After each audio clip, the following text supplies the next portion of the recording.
Hello, and welcome to episode 1195 of The Sleeper and the Bust. It is Friday, July 7th. I'm your host, Paul Sporer, joined this morning by Justin Mason. Justin, good morning, sir. Good morning. How you doing? I'm doing pretty well. It's early here on a Friday. We got a weekend set here, and then got the All-Star break. It feels like it ran up on us, but there's been a lot that's gone on in the season. So I know you're taking your annual trip away and heading out. Are you excited to get away for a bit?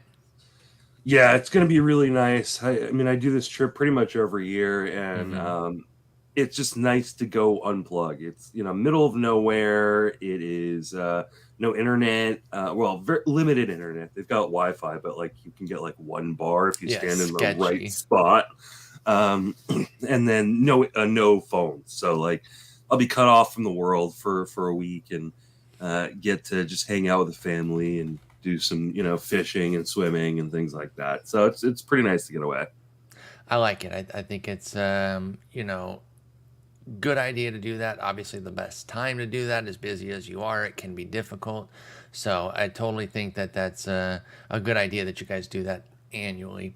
I'm excited. I got a little afternoon planned with my niece on Monday as part of my All-Star break, taking her to a movie and some lunch. So I'm very excited about that. I'm actually going to see the real world for a few days.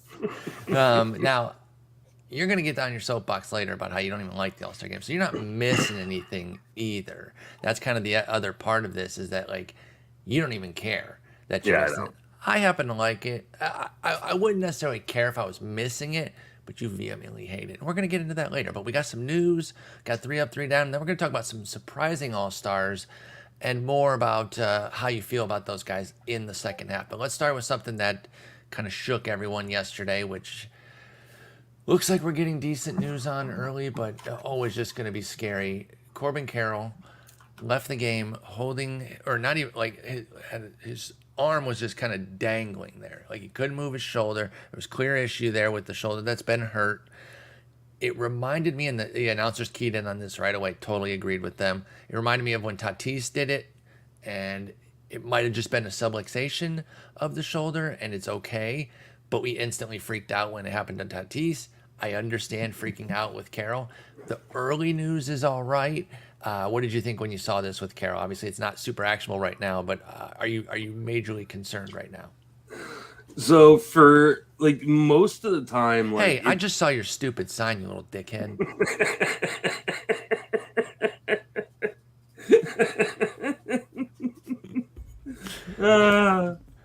you have to.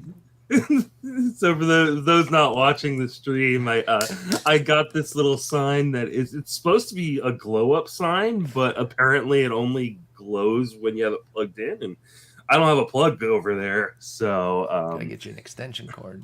yeah, apparently. And then it's one of those you can change the message, and so I've got the Tigers suck on there. So I wanted to see how long it would take for Paul to be able to see that. Didn't take that long. I spent the first bit of the podcast just kind of hunched over, blocking it with my Exactly. head. So anyway, Corbin Carroll, go ahead. Yeah, there's sometimes where like being a late night person living on the West Coast, for me, you just being up late, like is a benefit, right? The trade deadline, like we get a lot of the news, and like East Coasters will wake up for it. Free agency, a lot of news will break in the middle of the night, and we'll be up for it, and other people won't be.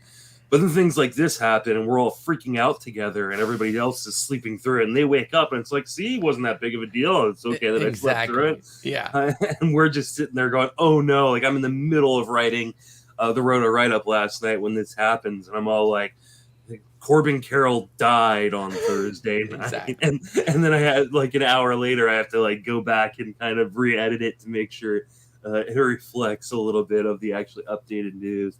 Which I guess is good news. I mean, it's I don't want to say it's good news.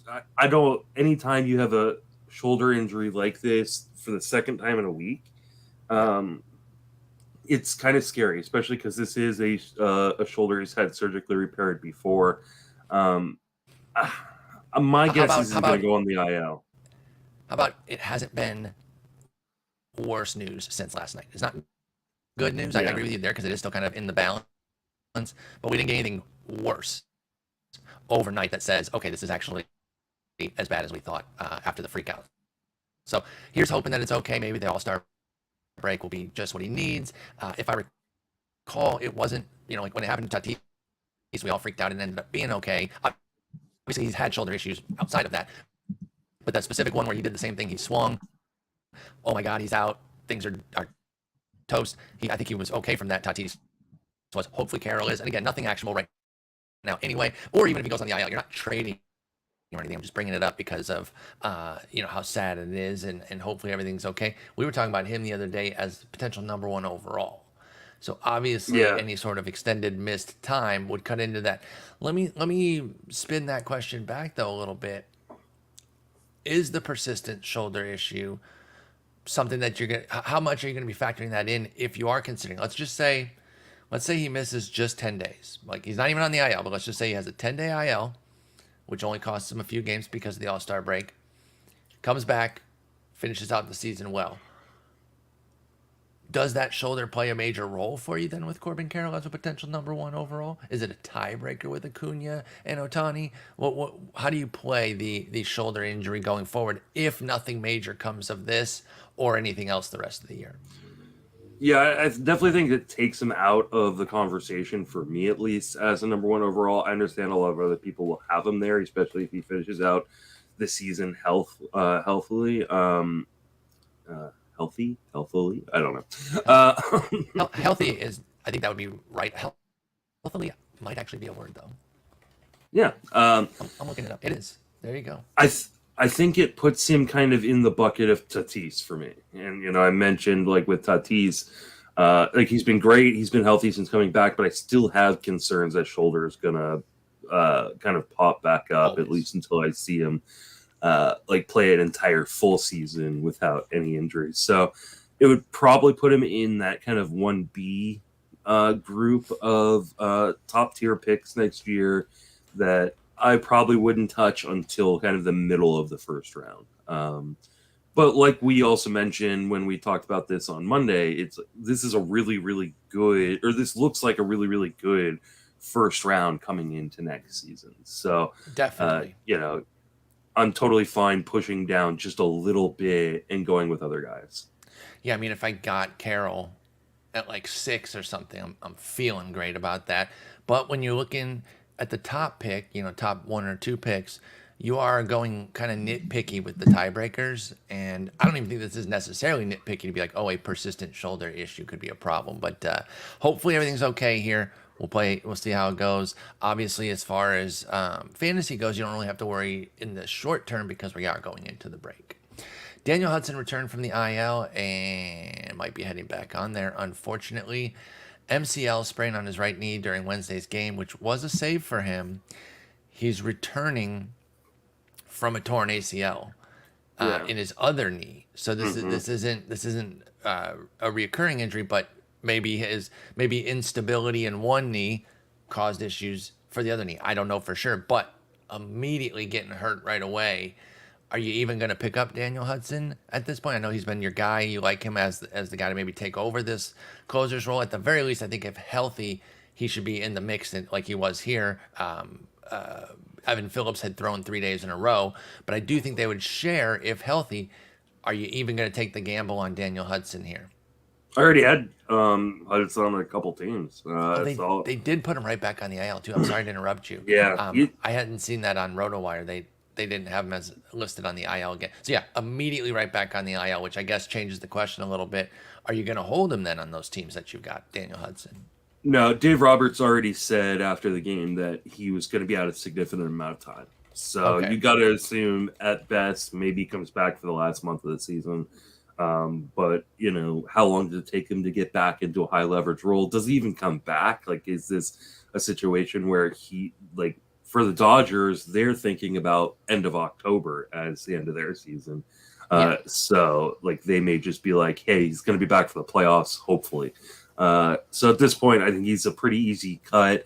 Just a bummer. I mean, he looked pretty good on the mound since his return, and it looked like he was going to get saves, and that he was going to factor into the ninth inning for the Dodgers. So it'll be interesting to see what they do, because he was a huge benefit to their team. I assume they're going to make deals at the trade deadline to bolster the bullpen. So, the problem is there aren't a lot of teams selling this year. So what is the market going to look like in terms of what kind of good relievers are going to be available at the deadline? I mean, they'll have some spec situations, I think, and they'll probably get multiple guys. They need both, though. I think they need starters and relievers. Yep. They need everything. Yeah, they need offense too. I think the pitching is probably a bigger need, though. And I didn't see this part here. It wasn't. I don't want to out. It wasn't RotoWire. RotoWire has the thing about quite some time. But the other news source I had been looking at didn't have the Dave Roberts quote that said quite some time. So, yeah, Daniel Hudson returns and immediately heads back to the IL. So don't even bother picking him up. You can cut him where you have him. Alek Manoah is going to return Friday today, if you're listening to this when it comes out, against the Tigers after a 10-strikeout outing in Double-A. Is this too soon? Yes, absolutely. Are you picking him up then? Yes, absolutely. I thought that might be the case, even though you think it's too soon. Because I agree.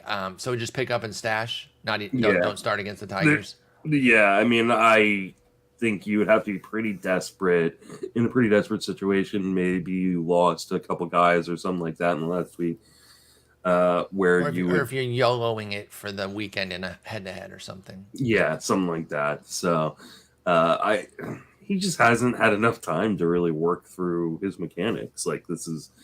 I'd be super surprised if he goes out there and shoves. I'll be definitely watching. Like, that'll be like front and center on my TV when he makes that start. So, but I as much as I've loved Alek Manoah coming into the year, I mean, he was truly atrocious, and you have to be very, very concerned about like what he's going to look like on that first time back on a major league mound.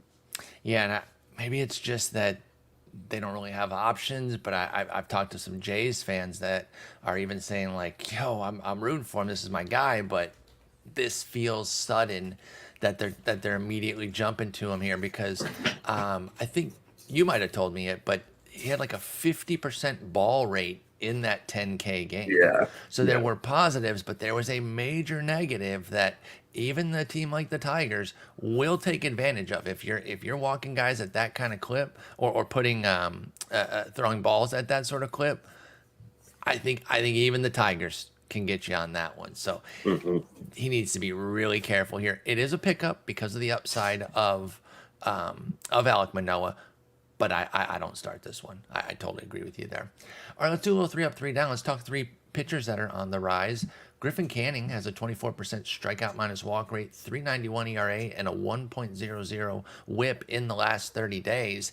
Somebody I've always liked. Injuries have been probably his biggest issue to deal with throughout his career, but he's looking pretty good right now. I think he's a little bit underrated because outside of Shohei, I think Angels pitchers are given, if we give the benefit of the doubt to Rays, Dodgers, and Cleveland pitchers, and other teams too, those certain pocket of teams, there's certain teams that we don't give the benefit of the doubt, and we charge them a little extra, negativity. I think the Angels get that vibe. Griffin Canning has gotten that vibe in the past. He's looking pretty good here. I think he's considerable in all formats right now. Maybe not an all format start, but I think I would roster him as low as 10 teamers right now. Where do you currently stand on 27-year-old Griffin Canning having a pretty solid year? I think he's kind of a streamer in most formats, in 10s and 12s, and a team streamer in 15s. He's still giving up a lot of home runs. Like that, home runs are still kind of an issue for him. And even in his last outing, gave up a home run and walked 4 guys. Got 9 strikeouts, which is nice, but there's still an erraticness to him. But He's healthy, and that is like his biggest concern. I mean, he was the talk of the 2019 FPAS. I'm pretty sure it was. Like Nick Hollick did like a 6-hour talk on just Griffin Canning. At the end, like he had run out of things to say, and he was just like coming up with puns based on his last name. So he was making up anecdotes about how he'd helped old ladies across the street. Yeah, there was a lot to like. To your point about the 4 walks. That was against Arizona. I think we give credit to Arizona there. He had 3 walks in his previous 5 starts combined. So things were going really well there, and then Arizona jumps him. The 9Ks kind of salvaged it. I probably would have sat him there, of course, especially in those shallower formats. Of course, you would have also sat him at Colorado, where he dropped 6 scoreless with 7 punches. So you take the good with the bad there when it comes to streaming. But I really like where Canning's at right now. I would elevate him to team streamer in just about every format. I'm really not wanting to put him back out on the wire, even in a 10. Yeah, I think he's. I think for me, it's more about matchups in a 10. There's just so much available that's on the wire in those formats where I don't think you need to hold on to a guy like this, especially if they've got like let's say they've got a bunch of matchups against teams like Tampa Bay and Houston and even Seattle. Are you going to feel super comfortable and to hold on to him for 3 weeks when you could be streaming in a different piece? Probably not.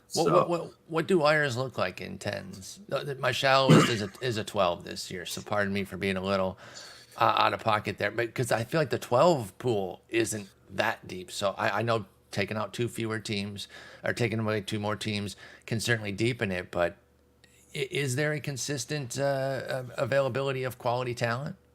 Yeah, I mean, until recently, like you could get guys like Braxton Garrett off the wire, like Josiah Gray was still on the wire in a lot of these kind of 10-team leagues. So okay. I think you want to play you probably keep your top 30 to 40 starting pitchers.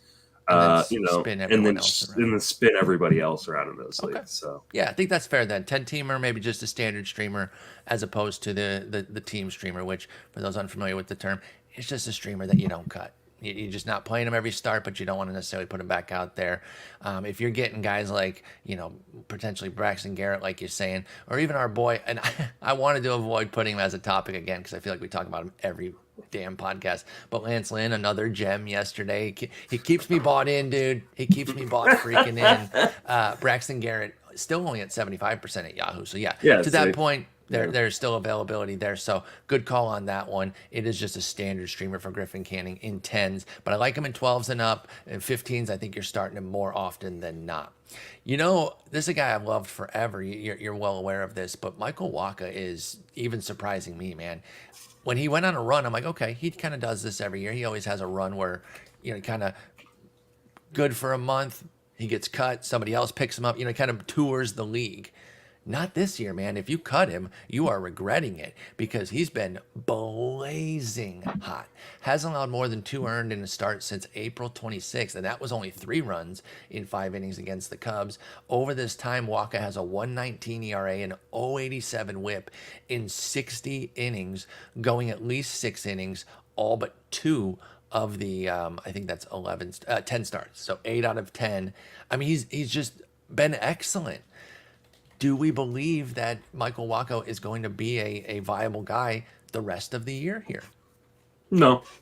I mean, he's definitely pitched very well. I think he's, enjoyed a lot of success, but not a ton has changed. The changeup's still really good. Everything else is mediocre to bad. His xERA is 4.13, I think it is. He's on the IL right now with a shoulder injury. It's I'm sure this is partly just giving him a break because he's an older guy, and that's kind of what I figured with it. Yeah, he hasn't pitched since July 1st. I think he just gets an extendo break here for Wacha. Yeah. He's running a 251 BABIP. I think he's getting pretty lucky, but you'll take this, and it is a really, really good park to pitch in San Diego with an amazing team to support him offensively. In terms of giving him run support in terms of wins. So, do I think he's going to regress? Yes. Do I think he's going to fall apart? No. So I think this is, again, probably a team streamer in most situations right now, but be ready to turn him into an actual streamer that you're willing to drop off your roster if he has like a couple bad starts in a row. Yeah, I don't think you want to just plow through with Wacha if he drops a couple five burgers on you. Because that's kind of a guaranteed dud. You could throw 9 innings with 5 earned and you're still putting up a 5 ERA. So, and he did do that, by the way, early in the year. Milwaukee and Arizona back-to-back, 7 and 5 earned respectively. Then had that Cubs outing and then went on this run. Wacha has a 95% left on base rate during this time. League average is about 72. So he's riding a hot 81% for the season. And it really is the two polar opposites, because in the first 5 starts before this run, it was 61% for Wacha. So he was way low, and now he's way high. He should probably be somewhere close to the middle the rest of the way, which would probably net like a 4.20 to 4.50 ERA for Michael Wacha, which is still 15-team viable, but does start to become sketchier in 12s and below. Yeah, he's got a 4.50 SIERA, a 4.13 xERA. So there you go. And like you said, the skills are not exactly surging. It's a 14% strikeout minus walk for the year. And let's see what it is during this run, because I don't even think it's all that much higher during the run here. It is 14%, the exact same as his yearly one. So to your point, keep going with Wacha here. Don't cut him. He is at least a team streamer right now. But if we start to see that left on base rate regress when he comes back from injury, be careful. This guy is more than a team streamer to me, though. He's an everywhere start all the time, all formats, and that's Kyle Bradish in Baltimore. I think the breakout is upon us. 2.51 ERA and a 102 WHIP with a 20% strikeout minus walk in 46 2/3 over his last several starts here. He's at 3.32 ERA and a 118 WHIP for the year in 84 innings. He was a big time, sleeper type. We know sleepers don't really exist. You know what I mean? Like a breakout candidate. He was a lot of people's guy, myself included. And I love what I'm getting out of Kyle Bradish. He doesn't come out of the lineup even in the 12-teamer where I have him. What say you of Kyle Bradish's breakout? You buying it? I am. I mean, I was big on Bradish coming into this season. I'm super excited that we're starting to see this all come to fruition. I mean, he is getting fairly lucky. 294 BABIP is a little bit low. The xERA is 4.49, and the SIERA is pretty much a 4 flat. That park really helps, though. I mean, like, I don't think you can discount like how much that park really gives you in terms of suppressing home runs, and it is doing a lot for him right now. But I mean, he gets to keep pitching in that park, so like it's not like we go, well, the park's saving him. He's going to have regression in the second half. There might be a little bit of regression, but I mean, he's just going out every outing and only allowing 1 run and striking out 6, 7, 9. Like it's, I love what Kyle Bradish is doing. Like this is my dude, and I need him to keep going because I've got him in a lot of spots. Same. Yeah, he is. He's a key driver for me. Love the outings that we're getting out of Kyle Bradish. Was great last night at the Yankees. 6 scoreless, 5 base runners, 5 strikeouts. He's been rolling. Definitely an everywhere starter all the time right now. And yeah, like, there are some elements you highlight, the fact that the home run suppression's there, but the park does completely favor that. And it's something that's given Tyler Wells a lot of value too, is being able to pitch at that park. And to that point, 2.81 ERA and an 0.98 WHIP at home for Kyle Bradish, 3.83, 1.37 on the road. So if you find some benches on the road, perhaps in shallower formats with Bradish, I can get behind that. But I don't care who's coming into town, pretty much. Maybe short of like Atlanta, I would maybe sit Kyle Bradish for that. But other than that, at home, automatic go. Let's do 3 down. Keibert Ruiz has a 39 WRC plus in the last 30 days. Now, I want to say when we did our little catcher corner the other day and we were highlighting some of the younger catchers that were popping off, I mentioned Keibert as a potential cut, and you said hell to the no, because you liked some of the elements that he had in his game that maybe speak to a second half breakout. Can you highlight some of those? as to why you might be sticking with him, if you still are, because that was a little while ago. It's been rough over the last 30 days. It's a 72 WRC plus for the season with a 225 average, but a 220 BABIP. I imagine you're gonna hit on that a bit. But what's up with Keibert Ruiz, and are you still holding him in formats right now? Yes, I'm absolutely still holding him. Like, I understand that he has had a pretty dismal season for the most part. Just 9 home runs, hitting 225, and this was a guy that you knew you weren't going to get necessarily a ton of power from at the catcher position, but you were going to get batting average. And he is actively hurting you right now. Now, doesn't hurt you as much as maybe other position players do, because he doesn't, catchers don't play as much, but he has got elite contact skills in the zone. He isn't a qualified hitter because, again, catchers don't get as many plate appearances, but if he was, he would have the highest in-zone contact rate of any Major League Baseball player from a catcher. He's got a 96.7% zone contact rate. That is a full percentage point higher than Luis Ariz. Damn. So that is crazy for Keibert Ruiz. And so 220 BABIP, what's going on there? Is he hitting the ball too softly then, Justin? Why is it so crappy? Is it just straight up bad luck? Which it can be the case. We talk about that and making sure that we don't overrate BABIP as a luck meter and just say, oh, unlucky. But everything you're telling me here says Keibert's getting unlucky. Yeah, he is definitely getting unlucky. I think part of the issue is he doesn't hit the ball overly hard.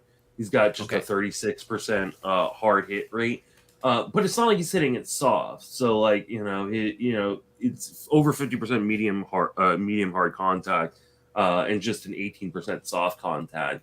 I think he's gonna be fine. I'm not worried about him from a batting average perspective.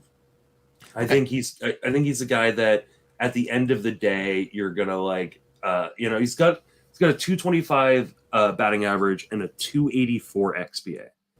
He deserves a lot better than this, and I think that he is the perfect buy low candidate, because you're either getting him off the wire in one catcher leagues, or you're getting him maybe as a throw in a 2 catcher league. So Keibert Ruiz, I think, is a huge bounce back candidate for the second half. Okay, and if you need batting average, it's hard to really address batting average off the waiver wire. And as you mentioned with catcher volumes, he's not going to turn it around.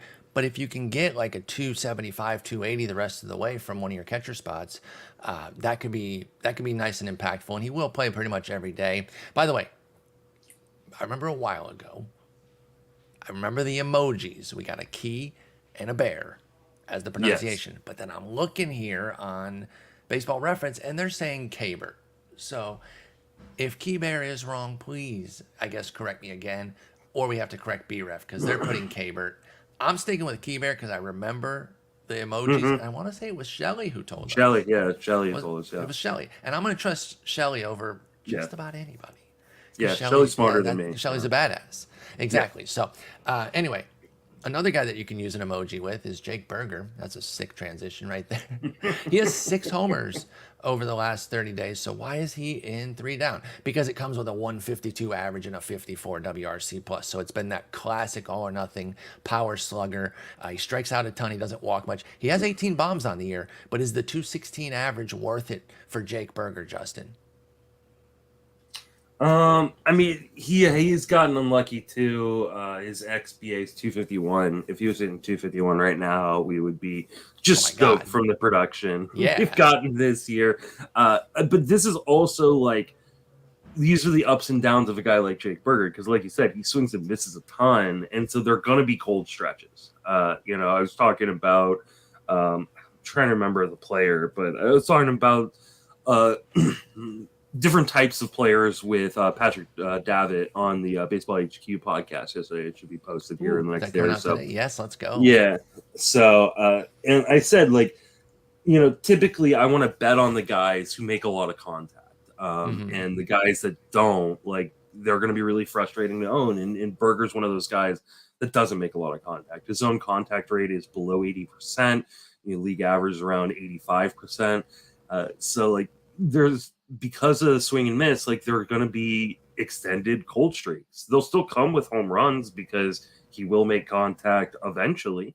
But you're also going to have to deal with the bad batting average for a month. And if you get impatient and drop him like I did earlier on the season, you're going to miss a lot of the goodness later on when he gets hot. So he's one of those guys that you don't really like in head-to-head formats because of the volatility. Just about to bring that up. Yep. But in Roto, you kind of, close your eyes and then take a look at the end of the season. You go, hey, that was a pretty good year. Yeah, that classic player type there with the volatility, killing you in head-to-heads. But if you're hoping for 30 homers in a 15-teamer, you're probably going to look up at the end of the year and have that, if not more. 18 right now in 70 games for Jake Berger, doing well. And if the batting average can start to turn, then he could maybe be a second-half gem. By the way, what's his fly ball rate? Is that part of the BABIP issue too? Because if you're putting the ball in the air all the time, that's another thing that can really suppress your BABIP, especially when you're striking out too. It's 40%. Like, it's not. Okay, so it's not egregious. Okay, I was worried that he was like a 52 fly ball rate kind of guy or something. And then our last guy, opposite of Jake Berger here. In fact, if you combine Jake Berger and Joey Meneses to this point, you got a pretty decent Frankenstein player. But Joey Meneses remains powerless, just 2 homers on the year. And now the average is sinking with just a 213 mark in his last 101 plate appearances. If he's not bringing the average, and the unexpected power dip from Meneses is there too, is he rosterable in anything other than 15s right now? And is he even cuttable there? His last home run was on May 7th. Of this year? Like, I don't know. I don't know how you roster this. Like, it's just, like, he is a hitter, but, like, he has 0 pop. Like, it's just, and, like, this actively hurts you in multiple categories. Like, I don't know. Like, I don't know how you roster this in really any format at this point. Like, it's just really hard. Yeah. Let's do a little would you rather in 15 teamers, because I think that's the best spot to justify Meneses right now, and I'm not sure that you're going to pick him over a lot of these guys here. Let's go with Ryan O'Hearn, who's 40% rostered in the main. Also has the outfield first base of Meneses. O'Hearn or Meneses? 4 homers and a 312 average in the last 30, by the way, if I can influence you. Yeah, I think you have to go O'Hearn because at least there's pop. The only problem is, I mean, what comes of Ryan O'Hearn's playing time once Ryan Mountcastle's back? Like, Do they have a trade on their hands where they can trade a legitimate major league hitter? Yep, to get some more pitching. The problem is who's trading pitching? Like, what team is going, Miami. oh, I've got an extra starter or two? True. Miami? I guess. I mean, we talk about them all the time with these pitcher for hitter deals. Does Mountcastle, let's say it's Mountcastle, does he move the needle enough for Miami to trade? I think it's got to be someone up the middle. Like, I don't think, if it's Miami, I agree.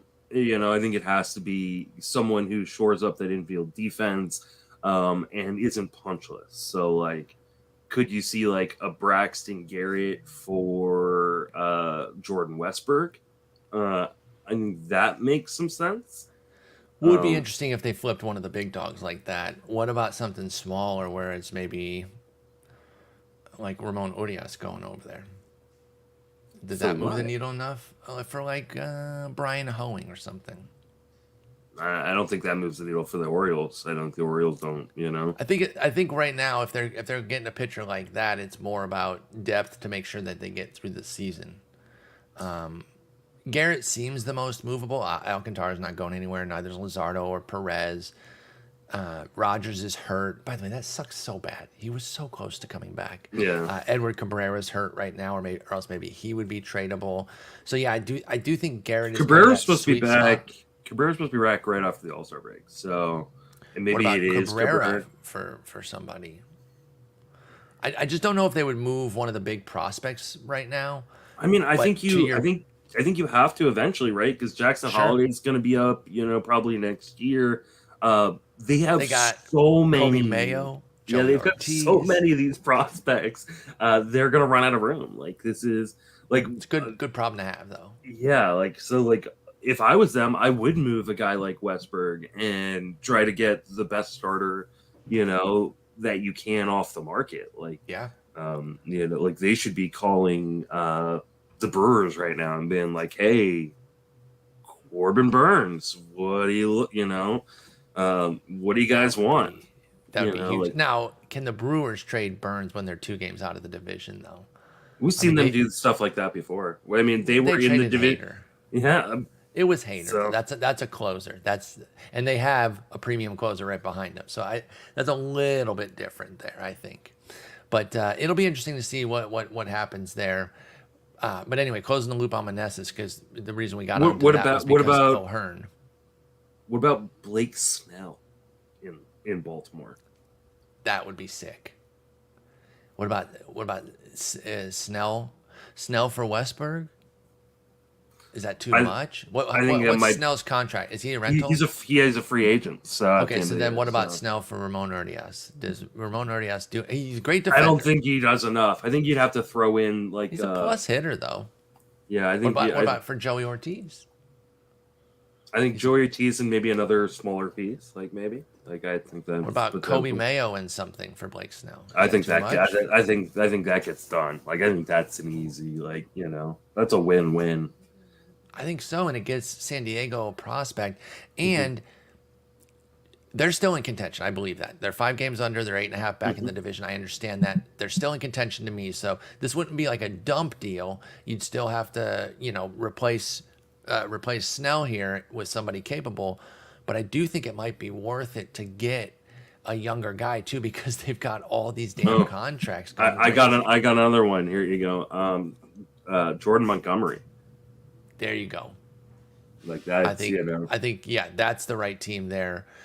Or even Flaherty. Put Flaherty in that ballpark. Yeah. Mm-hmm. And Flaherty wouldn't cost as much as a rental. Is Flaherty free agent? I'm pretty sure he is, right? I don't know. I'm fairly certain on that. Yeah, he would be a rental. So I know I keep mentioning Urias, but I think that would actually be able to get done. Flaherty for Urias. Now, do the Cards really need an infielder? They don't really need an outfielder either. They need really pitching. Need a hitter. They need pitching, exactly. So that might not be a match from that standpoint, but they need to look to trading Montgomery. They're 12.5 out of the division. They're finally at the double-digit mark where I'm starting to say, okay, I've got the nails and the hammer out for their coffin. I haven't started hammering them in, but they just haven't taken advantage of the division not running away from them, and now all of a sudden the Reds are saying the Reds yeah, exactly.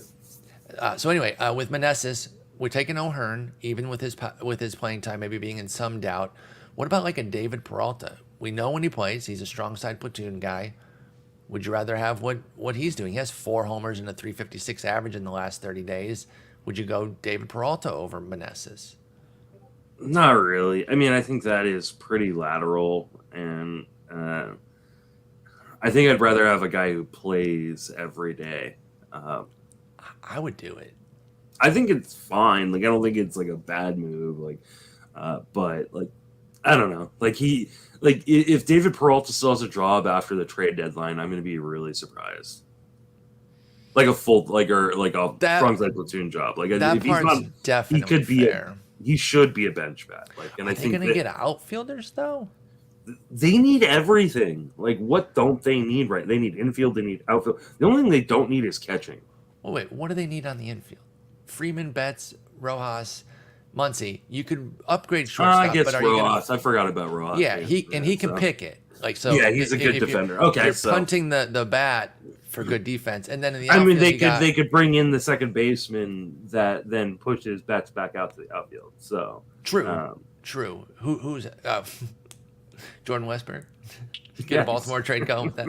No, but they don't have the pitching to deal. They need to talk to St. Louis, and they could trade a young arm. They could trade like Michael Grove for Jordan Montgomery or something like that to get the more established guy or something. You know, they got other guys too, but the problem is everybody's looking for pitching, and nobody's going to be trading it or outside of these rentals. Yeah, Come nobody's get gonna want. Erod. I know he got smoked, but I'm not worried about it. It was a first start off the IL. Come get Michael Lorenzen. I know he's an all-star. We're going to talk about him here in a moment. That's actually, I'm going to give one more name and then we can transition into the surprise all-stars. I haven't mentioned this guy at all today, but what about Ramon Urias? I'm just kidding. He is a free agent though in my league. One other guy here. I lost. Oh, because he's also punchless, but at least he's getting on base and scoring runs and leading off. Would you take Mike Tauchman, who's playing every damn day for the Cubs? I know that sounds crazy, but again, getting on base, and he doesn't play every day. He is a strong side platoon, but he's only hitting 240, but has a 355 OBP, 2 homers, 3 steals, and 23 runs in 40 games. Is Tauchman more impactful than Meneses right now? I know that seems crazy. I mean, yeah, I guess I would. Did you have Mike Tauchman becoming somewhat fantasy Not viable for deep leagues on your bingo board for this year? Yeah, not on my bingo card this year. So, yeah, I mean, I'm very happy for Alex Chamberlain. Yes, me too. Me too. I mean, this isn't a thing either. Like, it's like he's still not a good player. He is striking out less, which is like for him a really big deal. And but 355 OBP is legitimate. Mm-hmm. Like, that is legitimately good. But it's come at the cost of the power that we correct. That we enjoyed seeing, right? So like he has sacrificed the power in order to get these strikeout gains. And he's not like a burner or anything. So like it is a pretty empty kind of on base percentage because he's still hitting 240. So. Everything Meneses is doing is empty too. So keep that in mind. Like I'm not here gassing up Tauchman. I'm more kind of hitting on Meneses' negativity. At least Meneses is playing every day though. And like he's not, I don't think he's going to lose playing time necessarily. No, he certainly shouldn't. Yeah. Like, well, who are they going to play? I know he's 31, but like, who are they going to play over him? And the composite average is still 279. Like, we put him on 3 down because he's hitting 213 over his last 100 plate appearances, but it's still 279 for the year. So, okay, fine. You don't have to take Tauchman. That's fine. Let's move into our surprise all-stars. Again, you hate the all-star game, which I don't think is like some crazy hot take. You're probably not alone there at all. But can you highlight some of the reasons why you're such a non-fan? They could be doing so much more. Like they should be doing so much more. Like they bury the best event of the All-Star break in the futures game every year too. They push it further down the chain of interest. The futures game. Yeah, that I do not know. Oh, that pisses me off so much. The MLB should be taking a page out of the NBA's playbook, which is really stealing what the NHL has done in terms of turning like a bunch of their time during the All-Star break into events that are really, really fun for the fans to watch. The NBA has got like all these skills competitions, and I mean it really originated in NHL doing this. NHL's got the best All-Star break. Like if you're not a hockey fan, I totally understand you not knowing about it, but like they do all these passing competitions and shooting competitions and like they do all these things that are really, really exciting and fun for the fans that turn into a real spectacle. And MLB has the home run derby, which is fun. Like, that is what it is, right? I don't think great. You need to change. Yeah. They made it great. Like they did the timer completely revolutionized that, but that's all they have. Futures game and the home run derby, they bury one of them. The home run derby is good, but where is again the celebrity softball game? It's like who cares? Nobody cares. Like do something that shows off the talent of these MLB guys. I talk about this often. Yeah, speed race. Like Japan has got a bunting contest that like the crowd goes crazy for. I think Japan and Korea do. I think we should have one of those. Yeah, like I'm like the most anti-bunt guy in game, but I want to see a competition of bunting. Show off guys like Mookie Betts' arm from right field, like gunning people down at third base. Have like like I said, a shooting gallery on Monday for pitchers. Like watch them explode bottles and targets and things like that. Like the NFL now does with the passing competition. Yep. I say this all the time. MLB's biggest issue isn't pace of play, things like that. It's a branding issue. It's like you know exactly what Tom Brady looks like, right? Tom Brady plays his entire game with a helmet on, despite wearing a helmet. Yeah, you know what he looks like, right? He's out in front. He's, they make a big deal about him, and other huge NFL stars. No one outside of baseball fans knows what Mike Trout looks like. Mike Trout could walk down a busy street and never get noticed. And that is a huge problem for Major League Baseball. And they're not doing enough to make the sport fun and watchable, and really pushing out these young stars. They're trying to do it a little bit more in recent seasons with let the kids play and things like that. But the All-Star break is a time of year there are no other sports going on. No other sports. Exactly. There's no basketball. There's stage. No football. No hockey on. You have a whole week to showcase your best stars, and you do a game in which Whit Merrifield makes it into it, and Michael Lorenzen makes it into it, and a bunch of young, fun stars don't. I just think it's just a waste of an opportunity. Preaching to the choir there. I totally agree. That said, I still don't mind the All-Star game. And I like the All-Star game as background noise or whatever. I like that they mic guys up. They could do more, though, and that's your key point here, and that's totally fair. Let's talk about some of these surprise All-Stars and see how we feel about them going forward. I tell you what, this is a guy I've always liked, and when Arizona got him, I was like, okay, that's fine. But is he even going to play? Can the power return? I like Lourdes Gurriel Jr. I did not even see this coming as a big fan of his. 14 homers already after 5 all of last year and 493 plate appearances. Making the All-Star team. Things are going really well for him. What's up with Lourdes Gurriel Jr.?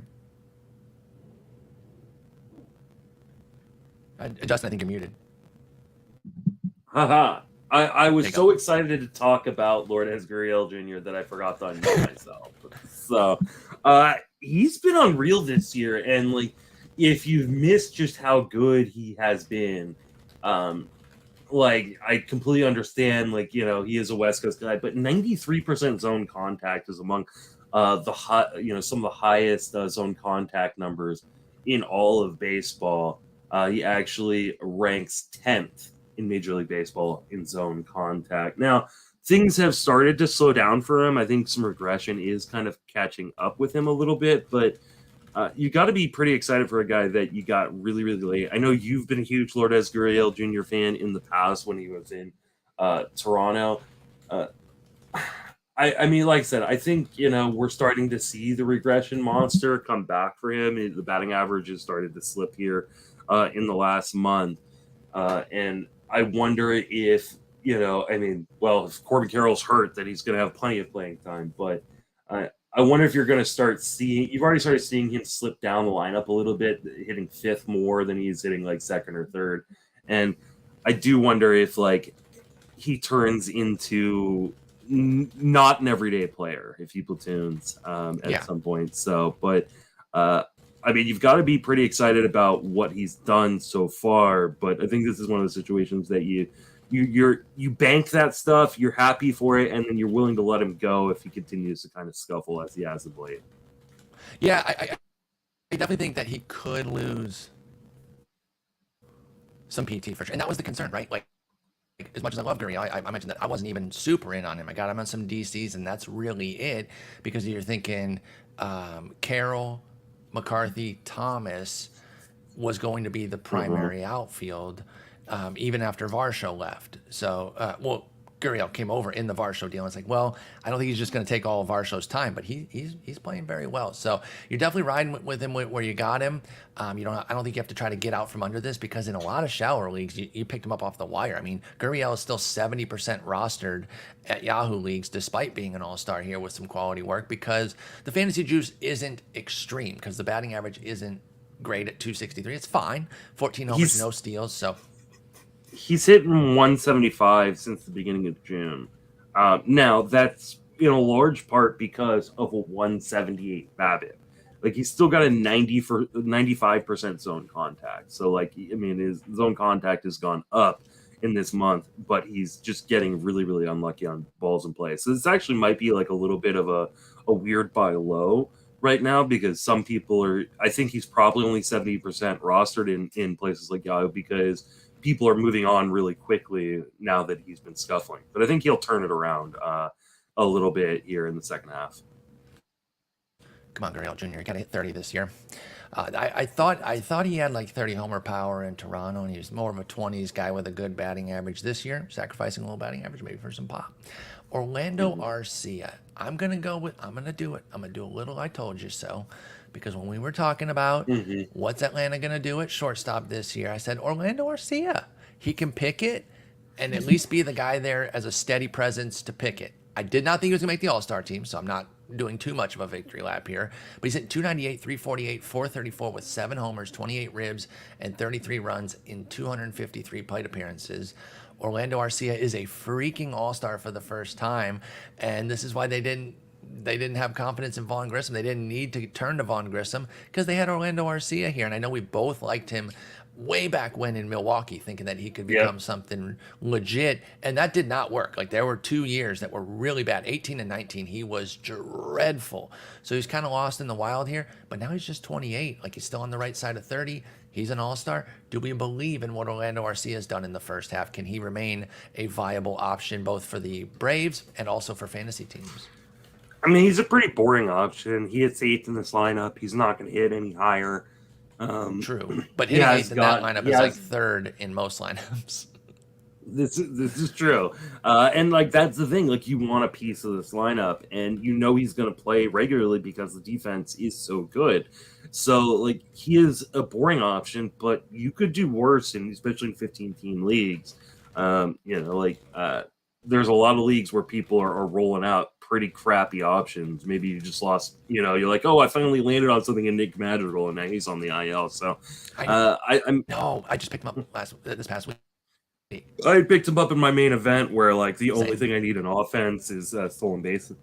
Though I do have a weird like middle infield problem in my main event. Like, I really need it to become a trading league so I can move one of my middle infielders, because right now I've got to put 2 of Isaac Paredes, Abrams, Brandon Lowe, and who's the other guy? Oh, Luis Garcia on the bench.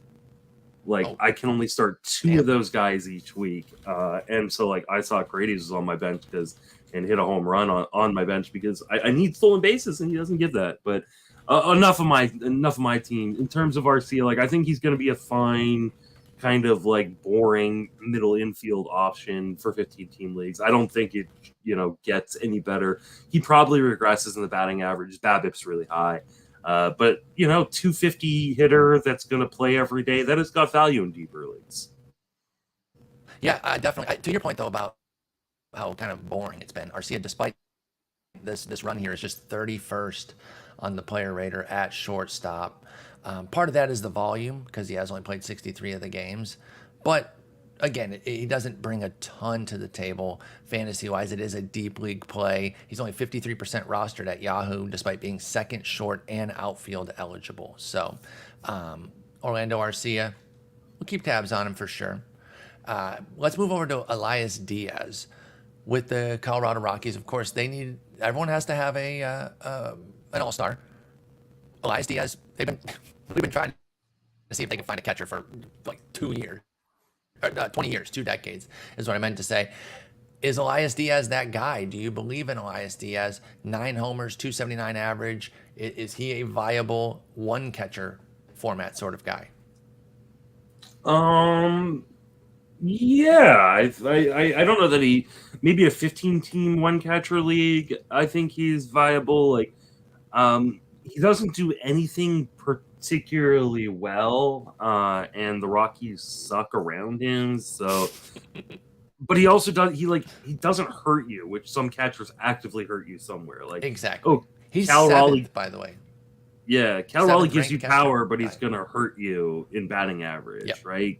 Keibert Ruiz, or Keibert Ruiz should help you in batting average, but he's probably going to hurt you in a number of the counting categories. So, like, if you're looking for a guy that doesn't hurt you in a category, I think Diaz makes a lot of sense. I just don't think there's much more to what we've seen. Yeah, I mean, this is probably where Diaz, peaks, but power with some decent average, 279 average at catcher is pretty nice. He's a 248 career. I guess the real question is, do we think the average can hold all year? Because it's a 327 BABIP, which is a career best for Elias Díaz. Where would you put his batting average projection for the rest of the year? 260. I'll take that all day. I think that's from one a catcher viable like, in 12 teamers. Then, yep. Yeah, absolutely. I think you can make the argument. Yeah. I always associate this guy with you because when you put me on a couple years ago when I was ready to cut Jorge Soler and he went off and just absolutely cooked. But it was when he was with KC in 21. The results were terrible, but the underlying metrics were there, and you were like, no, do not cut him. I'm so in on this guy. I couldn't be more in. That was when he got traded over to Atlanta, had a huge second half, obviously had the big playoff as well. So I've always, Soler is a Justin guy in my brain, and he's having a great year this year. No rebound needed. He's there. 22 homers, 252 average, 49 ribbies, 51 runs. He's an all-star for the first time. I tend to believe this. I guess same question that I had for Diaz. What's the average look like the rest of the way? Because we know the power's 100% legit with Soler. That's his number one trait. Can he continue to be like a 250-something hitter? Because that would be massive. Or do you have him as more of like a 230s guy the rest of the way? No, I think this is who he is. I mean, he's got the highest in-zone contact rate of his career. His XBA is actually higher at 259. I think this is who Jorge Soler is. The only thing that derails Jorge Soler's season is injury, which has been an issue for him in the past. But this is not a sell high moment. You're not like trying to capitalize on him having a really good first half and making the all-star team. I think if anybody is looking to sell high, I'll buy high. Same, because I still think the high buy is not going to be excessive. Yeah, and if I need power, I think I can turn to Soler. I mean, he's the 13th ranked outfielder. And yeah, he's going to cost more than he did on draft day in a trade. Of course. But I don't think people are going to charge 13th outfielder type prices for Soler. And if you're handicapping the guys who could hit 25 the rest of the way, even though he only hit he has 22 in 85 games. If you're trying to predict the guys who could surge and just blast 25 from here forward, he's in the top 10 of that list, I think, Jorge Soler. Absolutely. So, yeah. Yeah, definitely in on buying high there and seeing what I can get. Let's go back behind the dish here, talk about some American League guys before we get into two pitchers at the end. Jonah Heim, this is my dude here, so I'm very keen on this one. I'm probably too biased to have an unbiased take on it. He's the number one catcher in fantasy this year. I love it. And obviously, as much as I was in on him, I didn't think he'd be the number one catcher. But 12 homers, 2 steals, 282 average, and part of that electric offense in Texas. So the runs and ribbies are there as well with 43 runs, 58 ribbies. Jonah Heim, again, don't necessarily think he's going to hold the one spot all year, but I definitely think he's a all formats viable catcher, whether it's one team or one catcher, 10-teamer, or whatever the case is. I'm in. What do you think of Jonah Heim? Is this believable? Yeah, I think it's the same analysis as just gave on Jorge Soler, which is, I think this is completely legitimate. And I'll do a little mea culpa. Like, I fucked up on on Jonah Heim in draft season, not because I didn't believe in the skills, but because I made a incorrect input in my spreadsheet and gave him like 5 runs scored instead of 57 runs scored. Oh no! And so it like dropped. Yeah, he was like dropped him like out of my top 30 or top 40 catchers when he should have been in the top 15.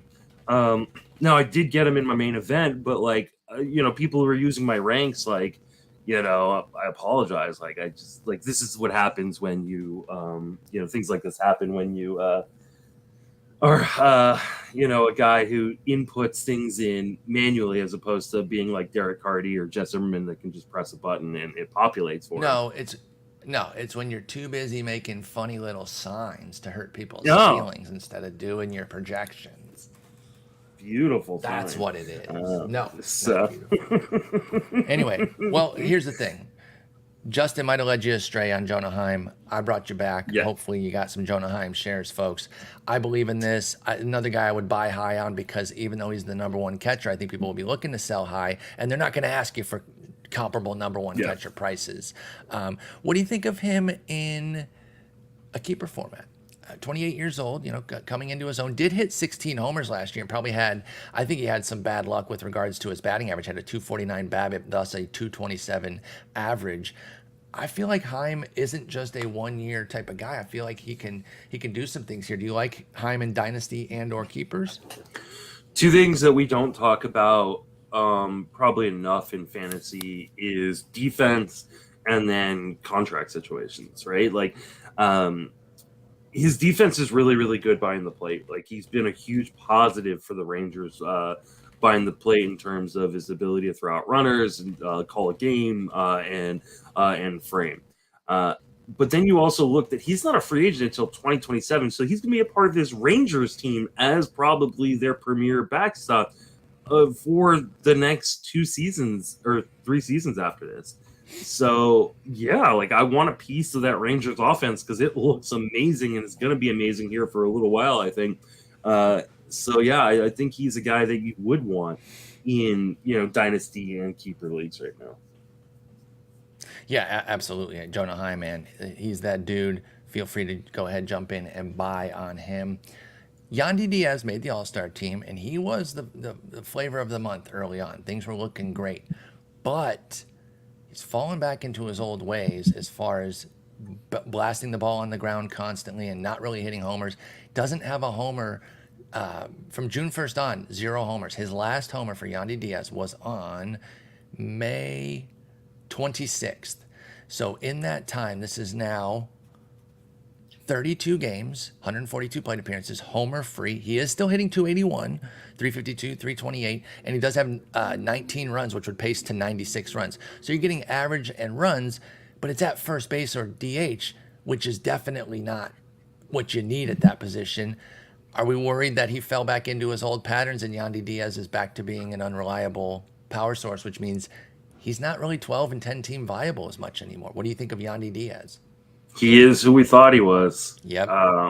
This is who Yandy Díaz is. And again, I think we talked about this recently. That conversation I had with Draft Cheat on this very podcast on one of the Sunday episodes, which was, and Draft Cheat made the really astute observation that, like, hey, I know we love underlying skills, and that's what we're looking for in terms of long-term production, but those change too. Yes. And we saw Yandy Díaz lifting the ball earlier on this season, but he's also, he's a guy, and I talked about this yesterday with Patrick Davitt. Like, he's got the body type of guys that get nicked up pretty easily, right? He's inflexible, and he's kind of a big, strong dude. And so when you start to get nicked up, you tend to revert back to old mechanics. That's the thing. And also when you have your first struggle, whether you get hurt and slumps, that's the hardest time to hold your new changes, is when you encounter those things. And that's exactly what we're seeing here with Yandy. Through May 26th, when he hit all the homers, 46% ground ball rate with a 36% fly ball rate. Since then, 59% ground ball, 18% fly ball. He's just completely fallen back into who Yandy Díaz has always been. And like I said, I think it makes him cuttable in 12s and lower if you have somebody you like better. Here's the thing. One of the other things I said yesterday, and I kind of briefly mentioned already this episode, was these are the guys I want to bet on, though, right? Because he makes unbelievable in-zone contact for a guy who should have a lot more power than he does. And so, like, I do want to continue to bet on these guys, even in my shallower formats. One, he's multi-positional eligible at first and third. And two, he makes such good in-zone contact. The slumps are going to be few and far between. He's going to get the opportunity. Yeah, he's going to get the opportunity to get lucky. And I want to bet on the guys who are going to get the opportunity to get lucky. And so I don't think I would cut him in 10s and 12s. I think he just becomes more of a bench option that fills in both my corner spots on days off. But I understand wanting to move on from him because he's not delivering the power you're looking for. Yeah, I mean, it's like Meneses at this point, but Yandy's early season numbers have anchored him at a point where it looks like he's still great. And I think that's kind of misleading folks because I'm not sure he should be 92% rostered at Yahoo. I think that's kind of my issue. Your case for hanging on, if Yandy's your choice amongst a group of guys, is understandable. But like, he's still Yandy? hitting for average. Like he's still hitting 309, you know, since but he's dead empty power at first base. Yeah. And what's his other position? Outfield? Or no, third base. So third base. Those are both power positions. Do you like Yandy or Alek Bohm the rest of the way?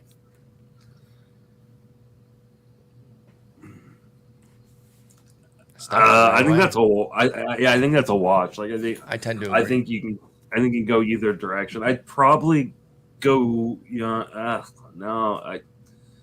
I honestly think that is a straight push. Like you go either way. So just pick your favorite, and maybe being the leadoff hitter on Tampa Bay is what gives Yandy the edge. Okay, you can't take team needs into consideration here and say this guy for power, Yandy if you need average. CJ Cron versus Yandy. Needs are flat. Okay, give me Cron. Yeah. Cron's 64% rostered to Yandy's 92, so you're making that switch. What about Mountcastle when he comes back? I think the answer should be Mountcastle. Mountcastle was one of the most unlucky hitters in baseball. Last year was crazy how unlucky he was. This year, especially this year, he's been super unlucky. Look at like his X slug and his X batting average, you know, way higher than his actual average and slug. Like I think he's going to have a big second half, with the caveat that the Orioles have a lot of bodies now, and maybe Mountcastle isn't an everyday player when he comes back. He should be. But like the Orioles may just go, hey, listen, we're gonna get you in where we can because we just have so many bodies right now, and he's not a good outfielder. So like he really needs to be playing first. And Ryan Hearn's there, and they've got a DH spot that they're gonna fill with, you know, guys when they need days off. So I think I probably lean Yandy just because I know the playing time is gonna be there. But like I could easily see Mountcastle outproducing him. Yeah, I think I agree with all of that. You mentioned this guy earlier in passing as an all-star, Whit Merrifield making the all-star team. Definitely surprised me. I didn't have him for that. I tell you what, I was out on him this year because I wasn't sure that he was going to be allowed to run, and I don't think there was any reason for us to necessarily believe that.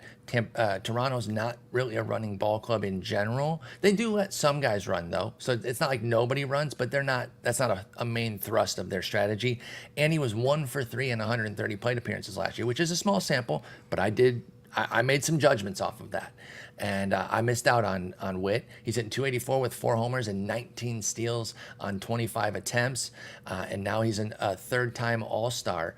Do you believe in what Whit Merrifield's doing? And does he allow you to get a piece of the Toronto offense at a decent price? Are you interested in Whit Merrifield? I mean, its XBA is like 255. I think he's been getting pretty lucky so far. And he's gonna, like, I know he's moved up the lineup, you know, a little bit. You know, he's hitting 7 instead of 9 like he did last year. And he's even had some games where he's hitting second and stuff. But I think as the luck starts to turn on Whit Merrifield, he's going to be buried at the bottom of that lineup. You probably empty stolen bases, which if you need, you that's take. Okay.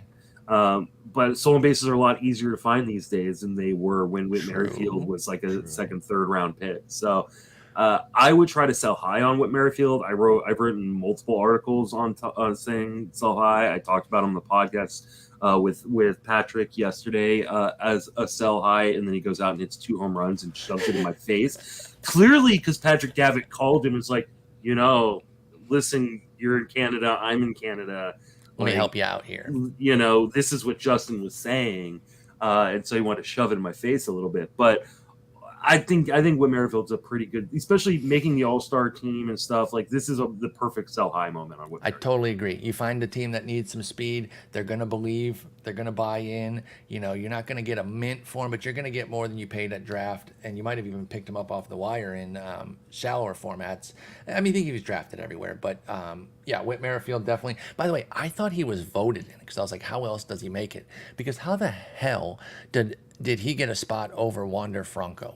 Well, Franco eventually got a spot, so it's all all good now.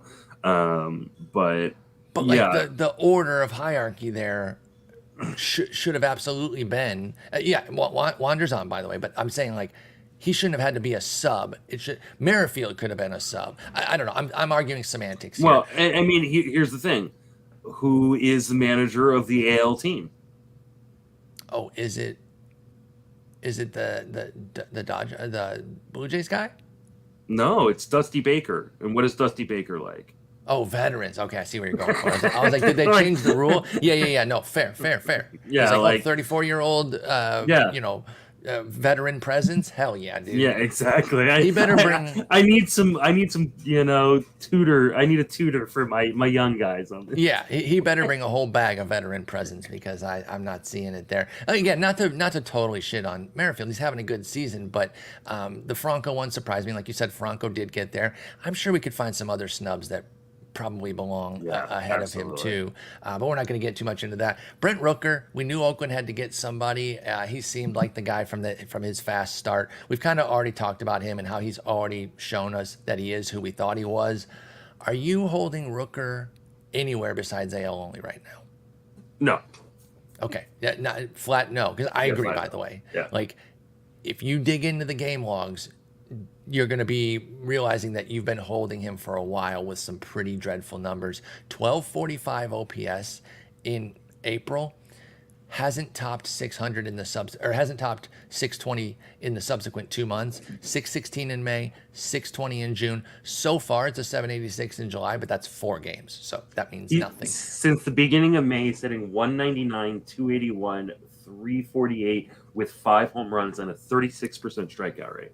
Bingo. That would have been a better way to do what I did instead of reading off the months. Thank you for that. Easy cut everywhere except for AL only, where, you just got to kind of hold anybody who plays. All right. You mentioned this guy earlier, too, Michael Lorenzen, and I brought him up as somebody who could be traded by the Tigers. I think he would definitely have some appeal. He is pitching well, but I was still pretty surprised that he got the All-Star nod.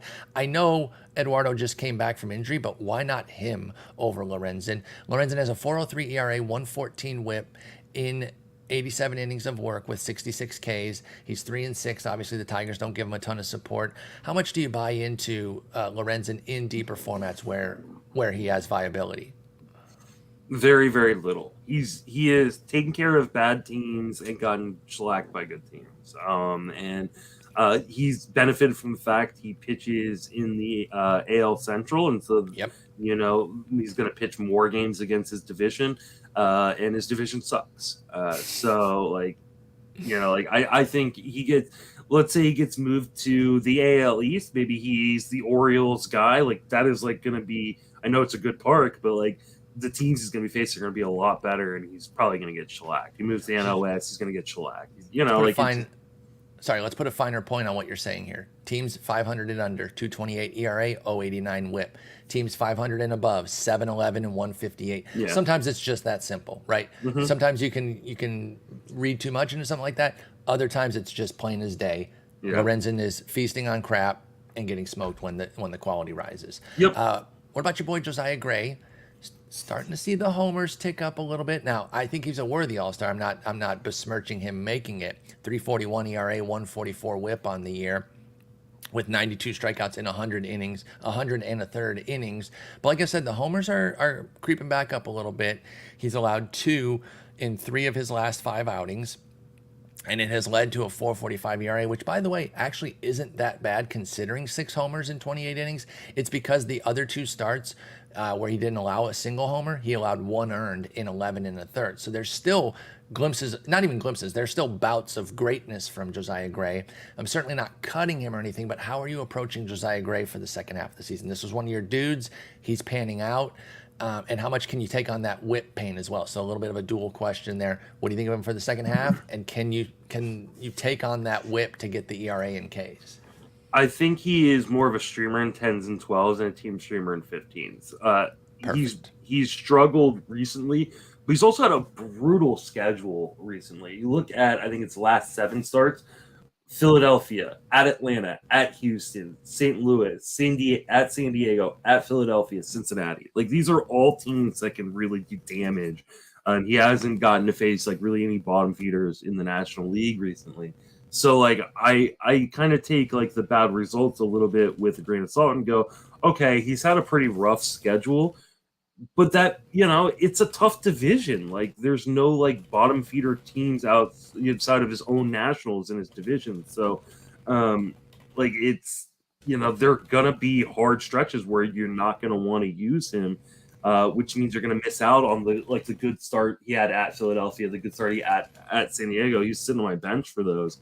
But like I don't want the blow-ups right now, especially in leagues where I've had bad ERA and WHIP to begin with. So I think he's a team streamer in probably 15s and then an actual streamer in 10s and 12s.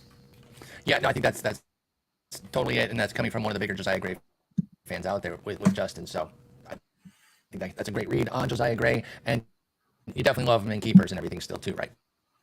Obviously. Yeah. You hold on to him, keeper. Yeah.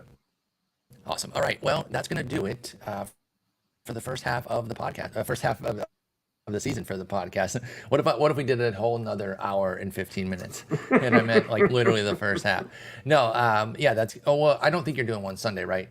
No. I'm on vacation for the next week. So. Yeah. So we're done until next Friday because we're not doing one Monday either. Can you do next Friday? I won't be here Friday. Oh, okay. That's right. I have to figure out my own stuff for the week. So maybe I'll do a solo early in the week. But either way, you're not going to get anything Sunday. I'll commit to Friday for sure and a TBD on an early week one. Like I said, I got my little afternoon planned with my niece, which I'm excited about. I'm seeing some movies as well. So I'm kind of taking it easy too. So let's just aim for Friday, but I might throw a solo up there at some point in the middle of the week. I am going to look to get a host to Wally, Pip, Justin, and we'll see how that goes. But Justin, I hope you have a wonderful vacation. I did call the police for you on that sign, but hopefully you can get off of and don't get arrested for that. But anyway, have a good one. I'll talk to you later. Take it easy.